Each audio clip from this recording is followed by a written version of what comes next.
सभी भैया बहनों को हरिओम। हम सामाजिक विज्ञान पाठ 4 वायु पढ़ रहे थे।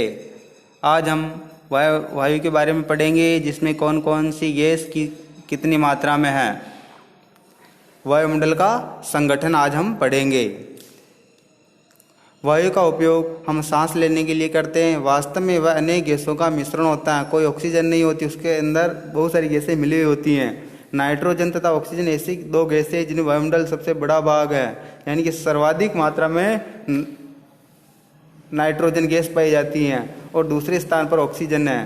Carbon dioxide, helium, ozone, organ एवं हाइड्रोजन कम मात्रा में पाई जाती है। इन गैसों के अलावा धूल के छोटे छोटे कण भी हवा में मौजूद होते हैं, जिसमें वायु के विभिन्न संघटक प्रतिशत दर्शाए गए हैं। वो चित्र हम बाद में देखेंगे। नाइट्रोजन वायु में सर्वाधिक पाई जाने वाली गैस है। जब हम सांस लेते हैं तब फेफड़ों में कुछ नाइट्रोजन भी ले लेते हैं और फिर उसे बाहर निकाल देते हैं, परंतु पौधों को अपने जीवन के लिए नाइट्रोजन की आवश्यकता होती है, यानी कि नाइट्रोजन गैस का पौधों में भी बहुत महत्वपूर्ण स्थान है। वे सीधे वायु से नाइट्रोजन नहीं ले पाते हैं। मृदा तथा कुछ पौधों की जड़ों में रहने वाले जीवाणु वायु से नाइट्रोजन लेकर इसका स्वरूप बदल देते हैं, जिससे पौधे इसका आसानी से प्रयोग कर सकते हैं। आगे हम देखते हैं नाइट्रोजन का डायग्राम या वायु का डायग्राम। वायुमंडल में सर्वाधिक मात्रा में नाइट्रोजन गैस पाई जाती है, जो लगभग 78% गैस पाई जाती है। इसके बाद सेकंड नंबर पे ऑक्सीजन गैस, जो वायुमंडल में 21% गैस पाई जाती है।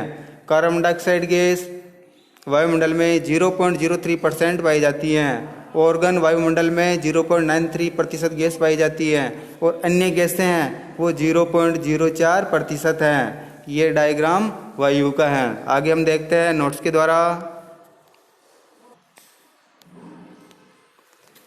वायुमंडल का संगठन। हम सांस लेने के लिए वायु का प्रयोग करते हैं। वह अनेक गैसों का मिश्रण होता है, यानी उसमें अनेक गैसें मिली हुई होती हैं। वायुमंडल में नाइट्रोजन और ऑक्सीजन ऐसी गैसें हैं जो वायुमंडल का बहुत बड़ा भाग है। जो सर्वाधिक मात्रा में नाइट्रोजन गैस पाई जाती है वो 78% है और ऑक्सीजन गैस 21% है।